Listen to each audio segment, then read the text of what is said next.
Selamat sore, saya Joko Susilo, MA 18001. Saya akan membawakan analisis studi kelayakan usaha pendirian home industry coklat Cozy.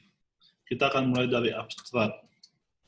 Abstrak yaitu home industry coklat Cozy adalah usaha baru dengan modal sendiri yaitu 10 juta rupiah. Produk yang dihasilkan berupa coklat bubuk dan coklat batang dengan berbagai macam varian rasa. Penelitian ini bertujuan untuk mengetahui tingkat kelayakan investasi dalam pendirian. Home industry ini bertempat di Kecamatan Pademangan, Kabupaten Blitar. Analisis pasar dan pemasaran menunjukkan bahwa prospek home industry coklat Cozy cukup baik dilihat dari peningkatan jumlah permintaan setiap tahun. Analisis teknis dan produksi menunjukkan bahwa lokasi home industry dekat dengan pemukiman sehingga memudahkan untuk merekrut tenaga kerja. Analisis organisasi dan manajemen menunjukkan bahwa pemilik usaha telah menjalankan fungsi manajemen dengan baik. Analisis finansial dengan menggunakan 100% modal sendiri didapatkan hasil payback period atau PP yaitu 1 tahun 7 bulan. Net present value sebesar 116,261,950 dengan internal rate of return IRR sebesar 116,33% dan profitability index atau PI sebesar 12,63. Kita akan mulai dari pendahuluan. Umumnya kegiatan produksi UKM bergerak di bidang pertanian dikarenakan Indonesia merupakan negara agraris yang sebagai besar penduduknya bekerja di sektor pertanian dan karena sektor pertanian merupakan salah satu komoditas yang besar di Indonesia. Salah satu industri yang berpotensi untuk dikembangkan dalam sektor pertanian yaitu industri coklat. Coklat merupakan bentuk olahan makanan atau minuman yang berasal dari biji kakao. Asosiasi Industri Kakao AIKI menyatakan bahwa pertumbuhan konsumsi kakao dalam negeri bisa mencapai 120.000 ton pada tahun 2014 dengan peningkatan konsumsi per kapita 0,5 kg. Aditya 2014. Indonesia mempunyai peluang yang besar dalam memproduksi kakao mengingat persediaan lahan yang berpotensi untuk ditanami kakao masih luas, keadaan iklim yang mendukung, serta tersedianya tenaga kerja yang banyak dan murah. Jawa Timur merupakan salah satu provinsi yang berpotensi dalam pengembangan komoditi kakao. Industri pengolahan kakao atau coklat di Kota Blitar yaitu Kampung Coklat atau Gusan. Kegiatan operasional industri coklat terutama di Kota Blitar, Jawa Timur membawakan inspirasi bagi masyarakat untuk berinovasi dengan mendirikan home industry yang bergerak di bidang coklat. Salah satunya yaitu home industry coklat Cozy. Usaha ini mempunyai konsep yang berbeda, yaitu dengan menghasilkan produk berupa coklat bubuk dalam bentuk saset untuk minuman dan coklat batang. Permintaan akan produk coklat bubuk dan coklat batang semakin meningkat dilihat dari berbagai pesanan dari konsumen. Kita akan lihat data permintaan produk coklat Cozy. Pada tahun 2014, dimulai pada bulan Juli, yaitu permintaan coklat batang bubuk 10 kg dan coklat batang 4 kg.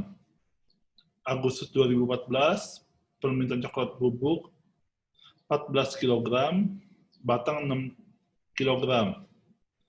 Tahun 2014, September, permintaan coklat bubuk 17 kg dan coklat batang 10 kg. Pada bulan Oktober 19 kg dan coklat batang yaitu 13 kg. Pada bulan November yaitu 22 kg coklat bubuk dan permintaan batang yaitu 14 kg. Pada bulan Desember 24 kg coklat bubuk dan coklat batang yaitu 17 kg. Pada tahun Januari 2015, permintaan coklat batang 25 kg Pada coklat batang 19 kg. Pada bulan Februari 28 kg dan permintaan coklat batang yaitu 21 kg. Pada bulan Maret yaitu 30 kg coklat bubuk dan permintaan coklat batang 25 kg.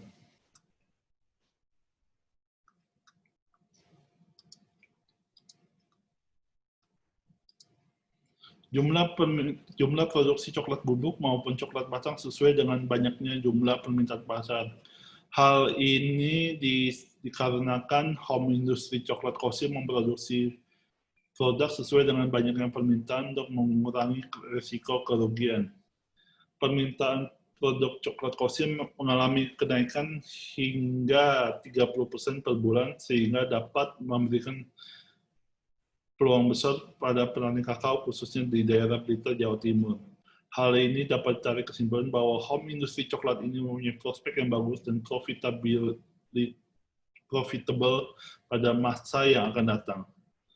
Home industri coklat Kosim, usahanya masih terus-menerus melakukan inovasi dan pengembangan, mengingat usaha ini masih dalam tahap perintisan. Pendirian home industri coklat ini diharapkan lebih menarik minat konsumen sehingga mampu meningkatkan penghasilan dan laba usaha dengan produk yang lebih bervariasi. Kita akan lihat tinjauan pustaka. Industri adalah kumpulan dari firma-firma yang menghasilkan barang yang sama atau sejenis yang terdapat pada suatu pasar.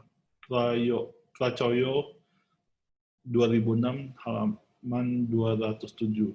Kesimpulan mengenai pengertian industri yaitu suatu kegiatan ekonomi yang menciptakan atau mengolah barang mentah, menjadi barang setengah jadi atau barang jadi yang mempunyai nilai tambah bagi produk itu sendiri. Kegiatan industri bersifat produktif dan menghasilkan keuntungan bagi produsen. Home industry adalah rumah usaha produk barang atau juga perusahaan kecil. Home industry juga disebut dengan industri rumah tangga karena termasuk dalam kategori usaha kecil yang dikelola keluarga. Kriteria home industry, proses produksi dilakukan di sekitar rumah pemilik usaha, teknologi yang digunakan masih sederhana dan manual menggunakan tenaga manusia. Tenaga kerja berasal dari anggota keluarga atau kerabat, lokasi usaha biasanya berada di pedesaan, kegiatan produksi berkaitan dengan hasil pertanian. Manfaat home industry. Home industry sebagai alternatif penghasil bagi keluarga. Home industry berpeluang untuk mengurangi angka kemiskinan. Studi kelayakan bisnis. SKB merupakan suatu kegiatan mengevaluasi, menganalisis, dan menilai layak atau tidak proyek bisnis yang dijalankan. Secara umum, tujuan diadakan studi kelayakan khususnya bagi investor yaitu menghindari keterlanjuran investasi atau penanam modal yang terlalu besar untuk suatu proyek atau kegiatan usaha yang ternyata tidak menguntungkan. Studi kelayakan bisnis mempunyai berbagai aspek. Yang pertama adalah aspek pasar dan pemasaran. Aspek pasar dan pemasaran menyajikan tentang peluang pasar, perkembangan permintaan produk di masa mendatang, kendala-kendala yang dihadapi seperti keberadaan pesaing, serta berbagai strategi yang dilakukan dalam pemasaran. 2. Aspek teknis dan produksi. Pembahasan dalam aspek teknis meliputi penentuan lokasi proyek, perolehan bahan baku produksi, serta pemilihan mesin dan jenis teknologi yang digunakan untuk menunjang proses produksi. Aspek organisasi dan manajemen.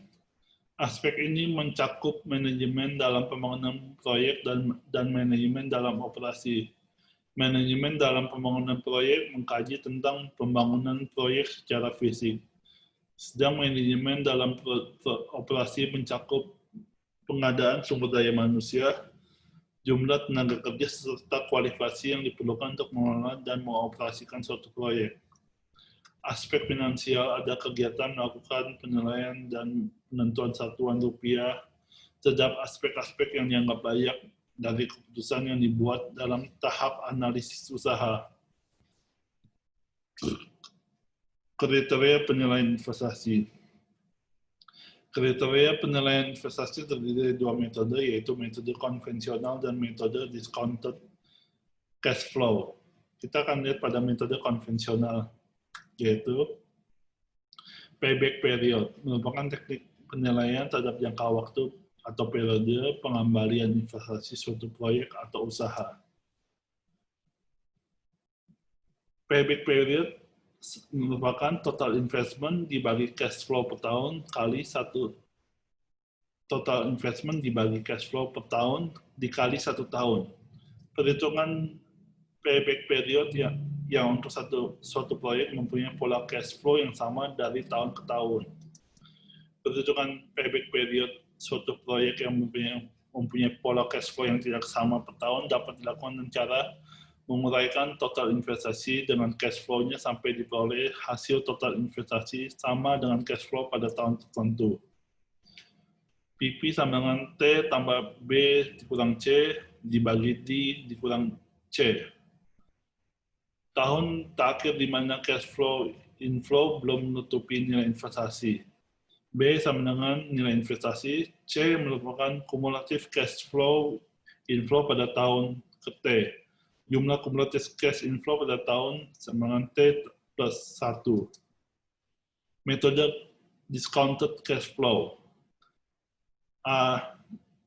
Net present value NPV merupakan metode penilaian kriteria investasi yang paling sering digunakan. NPV sama dengan sigma AT dibagi 1 tambah K kali T. AT merupakan kas masuk pada periode T, K merupakan discount factor, N merupakan periode terakhir aliran kas yang diharapkan. Internal rate of return, IRR, adalah tingkat penghasil atau yang biasa disebut dengan investment rate, yield rate yang menggambarkan tingkat keuntungan dari suatu proyek atau investasi dalam persen, atau angka NPV sama dengan 0. AO sama dengan sigma AT dibagi A tambah R kali T. AO sama dengan aliran kas keluar, initial investment. AT sama dengan aliran kas masuk pada periode T.